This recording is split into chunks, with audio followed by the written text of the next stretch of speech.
Hey, this is Eric Norland with Glucon, and I'm here today with Dan Moore from FusionAuth.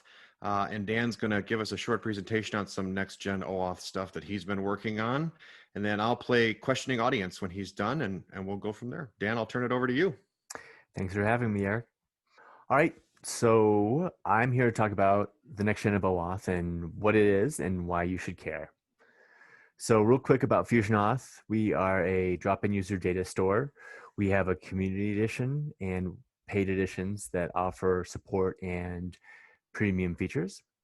The community edition is free as in beer, and it supports multiple different OAuth grants, SAML, and advanced authentication features such as passwordless, consent management, and MFA. So as an authorization server vendor, we're obviously pretty interested in the future of OAuth. So this presentation is really for people with some familiarity with OAuth 2. And we're going to start out with kind of what OAuth does before we look at what this next gen OAuth is all about. So OAuth fundamentally is about securely delegating access, but that's kind of boring. So let's talk about a beer garden instead.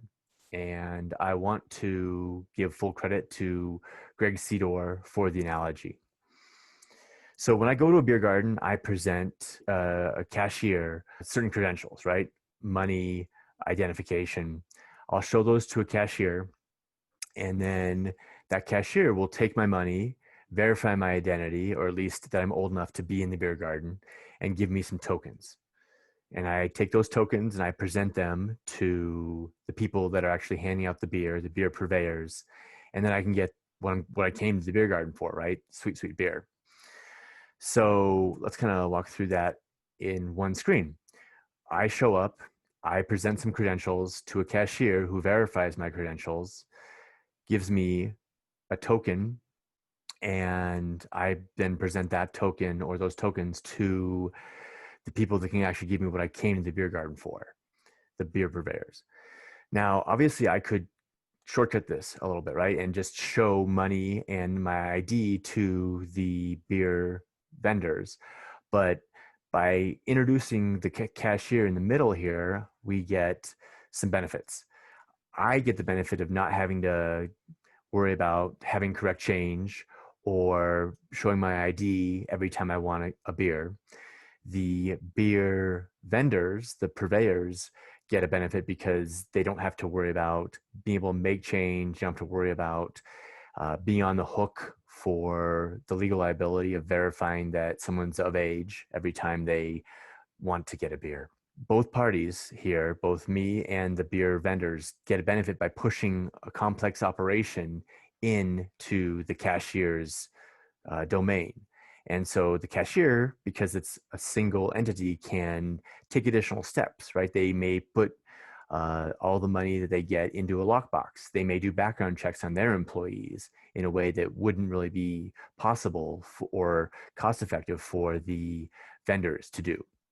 So if we take this analogy and kind of put the nomenclature of OAuth around it, I am the requesting client or the resource owner. I present my credentials. The cashier is the authorization server, and then the tokens are given to me and then presented to the resource server, which is the beer purveyor, essentially. So OAuth 2 has had a number of successes. It is a widely deployed and supported protocol. It has been extended over the years since it's been released to support novel uses, including user interfaces such as set-top boxes. It allows people to build secure authentication systems without requiring, in-depth knowledge of cryptographic protocols, especially if you are just building a client and you leverage a library. Therefore, it's easier on clients than other similar protocols have been, such as OAuth 1 or SAML. However, nothing's perfect. OAuth 2 has some issues.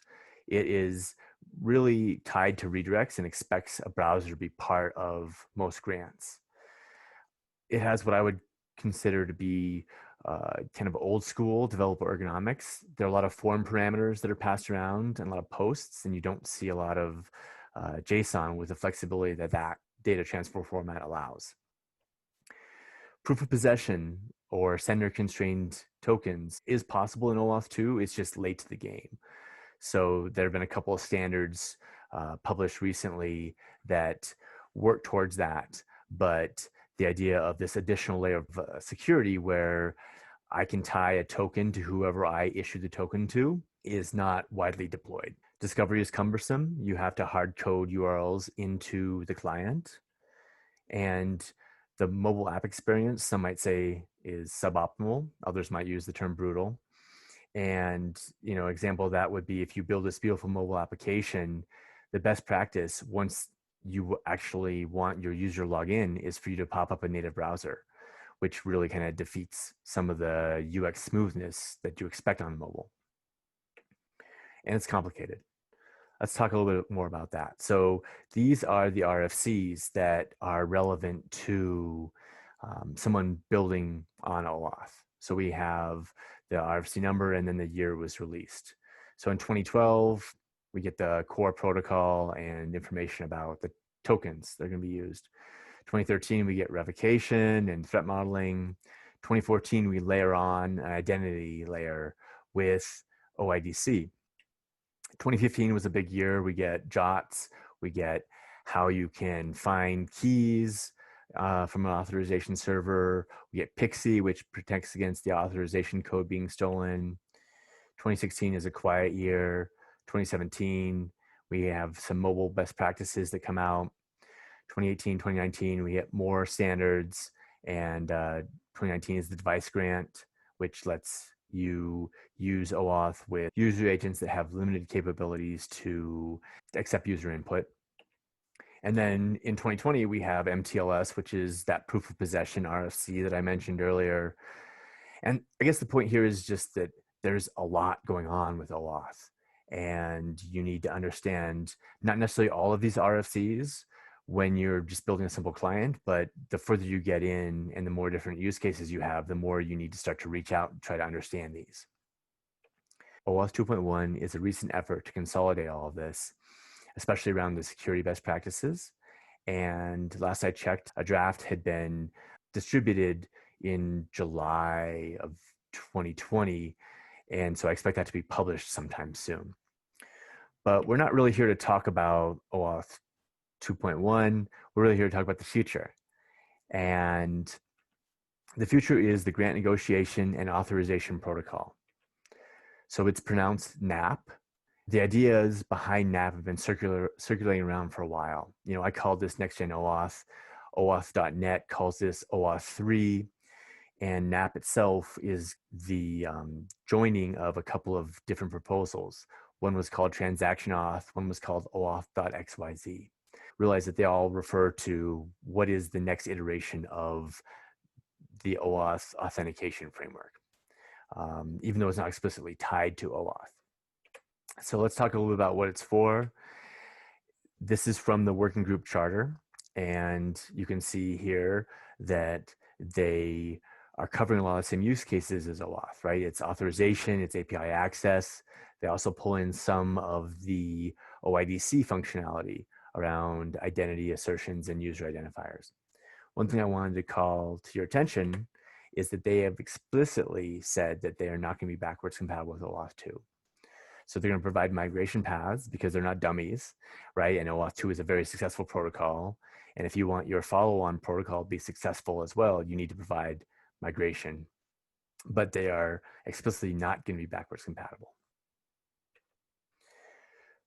So where are we now with GNAP? Well, the draft is in the working group.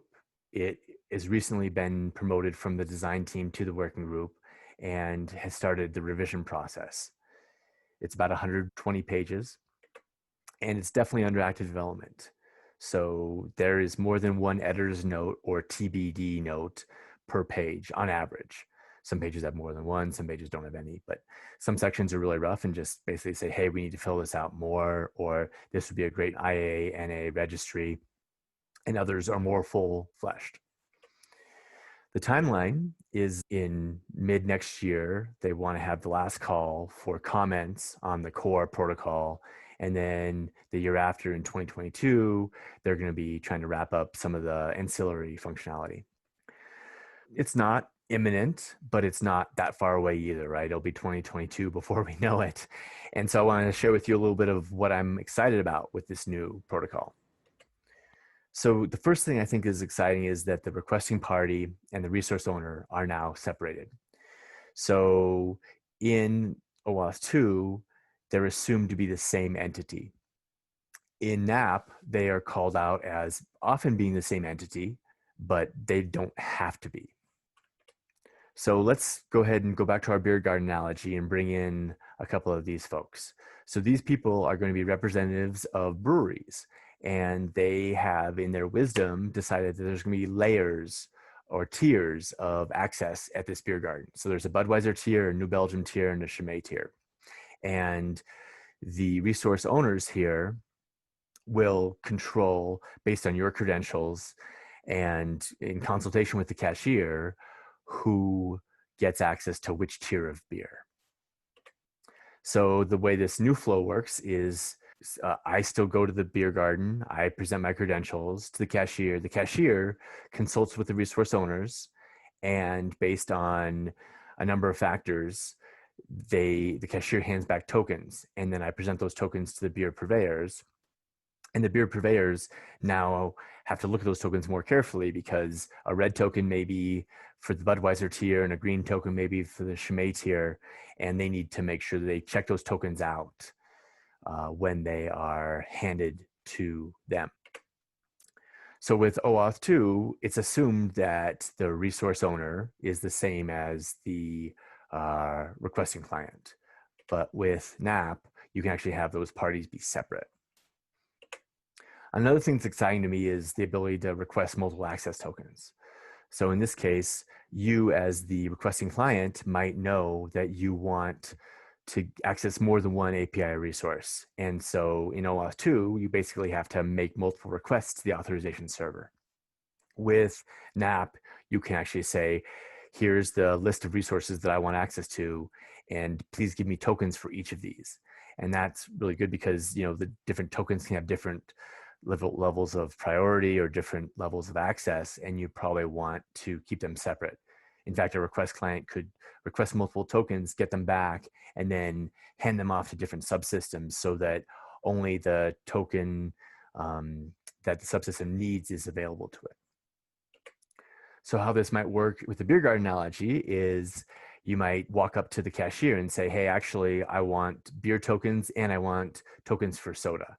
And so the cashier will, again, after consultation with the resource owners, pass you back different tokens that you can then present to different vendors. Interactions are also first-class concepts in GNAP, and you know, interactions are definitely present in OAuth 2, but they're kind of an implicit concept. Here, the way that the requesting client is going to interact with the requesting party and the resource owners are spelled out in the specification. And this, they actually call out in the draft that this can be extended. But you have normal interactions, like the browser redirect is kind of the one that we're all used to with OAuth 2. They have called out a app URL, which basically says that the client can open something up in an application on the device of the requesting party. And how it actually gets opened up and what happens there is outside the scope of this spec, but it explicitly calls out that as an interaction that they want to be able to support. And then an interesting one to me is the no interaction available interaction, right? Which that is a situation where the requesting client doesn't actually know how to talk to the resource owner at all, and they just hope the authorization server does. So how that might work is these brewery representatives might be having a good time, and they might say, hey, we don't want to be bothered every time someone comes to the cashier. Why don't you queue those up, put them in this cup, and every 15 minutes or every hour, we're going to process them all at once, give the people the level of access to which they are entitled, and then put that back in the cup, and then the cashier can issue tokens. And that obviously has an impact on the client's experience for sure, but there may be situations or times where that's okay. And so this is something that this kind of interaction is possible with GNAP. Another thing that's exciting to me is the ability to continue grants. And so the actual grant request is given an ID in GNAP, which means that you can start to reference it throughout other pieces of the flow. And so that where that might happen is you might negotiate on grant access, back and forth, like, oh, I support this interaction, you support this interaction. What's the best one for us to do? You also can do step up or step down. So while a grant is in process, or when a grant is completed, the client can come back and say, hey, remember that grant that we're in the middle of or that we've done? I want to change the parameters of that. This is an example of a step down. So suppose that I come in, I get the Chimay level of access, and I go to the beer garden, I start drinking beer. And then I realize that actually I'm okay with the New Belgium level. I don't really need the Chimay level of access. So I can go back to the cashier. The cashier can take my tokens back and maybe issue me a refund and issue me new tokens that are now tied to the New Belgium level of access. And you can see in this diagram that the resource owners aren't bothered at all. And that's because the cashier made a judgment call that since I already had access to the New Belgium level when I had the Chimay level, then they could downgrade me without bothering the resource owner. A step up might be where I want to go the opposite way from New Belgium to Chimay. And in that case, the resource owners definitely will be notified. So cryptographic keys, not typewriter keys. Cryptographic keys are prevalent throughout the GNAP specification. And these are basically solutions, again, for that proof of possession problem. So from what I've read, OAuth 2 kind of started out as a way to do kind of a standardized social sign-on where you're giving some access to an application that might not be need to be super secure, but you still didn't want to pass off your username and password to applications that wanted access to your data. But now it's being used for things like financial transactions and authentication layers in banks and things like that. And so when you want more security, you can introduce cryptographic keys, which again tie tokens to the person the token or the entity that token was issued for. So again, to reach back to the beer garden example and kind of push the analogy a little further, in this situation, when I present my information to the cashier, they hand me back a token, but they also whisper a secret in my ear. And that secret is tied to those tokens. And whenever I present those tokens to the beer purveyors, I need to whisper that secret as well. And that obviously is a much higher level of security, right? Before I had some security because tokens were safer than money because, they weren't useful outside the beer garden. But now I can leave my tokens lying on a table because I'm sure that they're useless without the password that only I know. So again, this is just a way to increase the level of security. And it's built into GNAP kind of from the ground up. However, if you don't need that higher level of security and you don't want to deal with the complexity of cryptographic keys, or in the beer garden case of remembering a whispered password, then you can just continue to use bearer tokens. That is explicitly allowed in the GNAP protocol. As a client, you can request some information about the user at the same time. And so again, this is where they're talking about subsuming a little bit of OIDC into this protocol. So how that might work in the beer garden example is when I present my credentials, the cashier might make a photocopy of my ID and tie that, tape it or tie it somehow to my token. The beer purveyors can look at that information and greet me by name, for example. That might be a piece of functionality they want to do. So a little bit of my identity is encoded in those tokens, not just the authorization that I have that I can get beer. JSON is really prevalent throughout the spec. So if you read the draft spec, you're going to see plenty of examples of JSON. There have already been some really interesting discussions on the mailing list about polymorphic JSON and how it enhances or doesn't enhance security.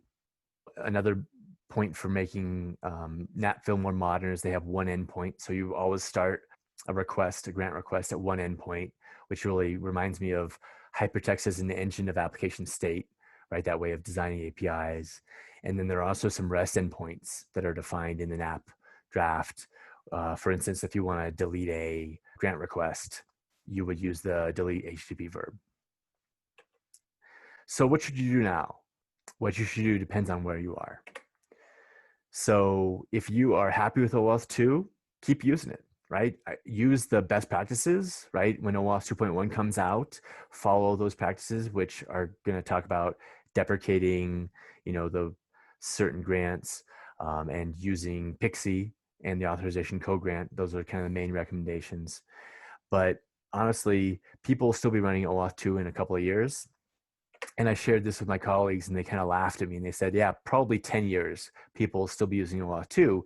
It's a very successful protocol. It's been deployed widely and people are just now shifting from OAuth 1 to OAuth 2. Some people, right? Like I think Intuit and Twitter were the two names that were mentioned when I mentioned this to my colleagues. So OAuth 2 still has a lot of legs underneath it and plenty of run room. And if it solves your use cases, keep using it. As an authorization server vendor, I think it's worthwhile to keep an eye on the draft, just like we at FusionAuth are doing. Check in periodically. You can join the mailing list. I noticed that some of our competitors have employees who've helped contribute to the draft, which is really great. And keep an eye on the reference implementations. One of the authors has the guy behind the OAuth.xyz proposal has committed to keeping his code base available as a reference implementation. So he's going to be kind of mapping it to the draft as the draft evolves, which is always helpful.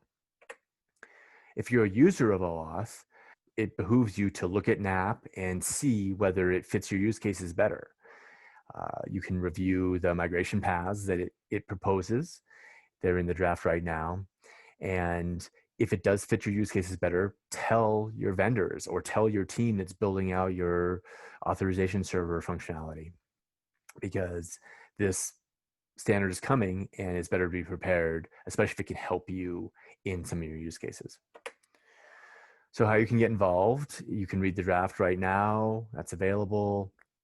You can join the email list, which actually they seem like a pretty friendly bunch. There's definitely some heat on the mailing list. I've read a couple of days ago an argument from when they were just starting out about how to pronounce GNAP.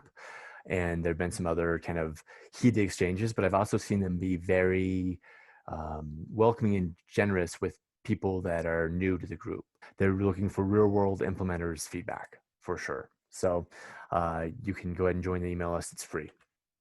And that concludes this tour of the next gen of OAuth. I want to thank you for your time. And if you want to get a hold of me to talk about OAuth 2 or GNAP or even beer, I'm happy to chat. Thank you. Even beer. Even beer. That's great. So I got a couple things just briefly, because I'm an old school identity guy, right? So I think I was there at the birth of OpenID, and I certainly remember the birth of OAuth. I think it came out of Yahoo originally, if I'm remembering that correctly. And so OAuth to me always kind of carries this flavor of its consumer facing, lightweight use for apps, right? Where OAuth being used on Twitter as a sign-in mechanism for other applications you're connecting, probably the easiest use case. So it's interesting to hear you talk about the evolution in the enterprise, and seeing kind of the layering in of what I think more traditionally has been other identity functions. The one that stood out to me right away was the continuation of grants, because that feels to me like what you're doing now is beginning to wrap bits of provisioning and deprovisioning into the authorization layer. Am I wrong on that, or am I seeing that the right way? So you're talking about provisioning and deprovisioning of users? Or Of access. Of access. Gotcha. Right. So really, like originally, if you think about provisioning in a traditional sense, yes, it's turn user on or off, right? They've left the enterprise, deprovision them, right? But I think fine grained deprovisioning quickly evolved into what resources do they have access to? And it looks like GNAP is really now saying, giving you a dynamic ability to limit or increase access or resource usage, which is really a provisioning functionality. I agree. You know, I mean, I'm excited about this because I'm a big fan of kind of the least privilege principle, right? And so I think OAuth, you know, possibly because of its consumer roots, right? It was more like a kind of a binary on off, and as it's grown and evolved, you know, applications need access to different types of data and different levels of access over their life cycle. And so why should you issue a token that grants read and write access for the lifetime of that token when you could conceivably, and again, this takes some um, cooperation between the client and the authorization server. So we'll see how that plays out, right? Because the client may always ask for the most privileges it ever needs and never kind of continue that grant and do the step down. But if they do, then you can start to feel more secure, right? Because you may get the right privilege just right at the beginning and do your rights and then ask for a read token. And then you're assured as a client that if that read token gets stolen, no one can really abuse it to the level they could if they had a right token. So I totally agree. It's Yeah. definitely taking steps that way. What talk to me a little bit about this use case of the kind of the delayed batch processing of tokens. What's the use case where you see that coming into play? And I was trying to think of a delayed scenario where you would, collect up all of these requests for access to a resource and say every 15 minutes we're going to do that. And Sure. I mean, I can't come up with one in my head, sure. right? So I mean, one use case that I thought of that maybe isn't as much about a delay as it's more about out of band, right? Is Good point. That's a great point. Yeah, I see exactly where yeah, you're yeah. going with So I that. mean, it may be more like, hey, I just don't care about how you contact the resource owner. You can do it via your own internal systems. The example I thought of is if you have I am requesting access to a photographer's prints, and I want to be able to get access to them so then I can send them off to a cafe press to get printed or something like that. That a photographer is the resource owner, but I may have no way of actually contacting them. And so it could be that the application server says, okay, I know how to get in touch with this resource owner. I'm going to send them a text or just give them a kind of a list. I do know that this was documented in the RFs in the draft. I don't remember whether there was a specific use case or if it was just more like, hey, this is a cool thing we can do. So Hmm. Interesting. Well, it's fascinating to watch OAuth evolve over what feels like 20 years, probably because it is 20 years or something going on 15, I think at least, right? I'm uh, getting old. yeah, Hey, Dan, thanks for the time today with the presentation. This has been wonderful. And I would encourage everyone to use the contact info to send you further questions and engage with the mailing list and the working group. great. Thank you for your time, Eric.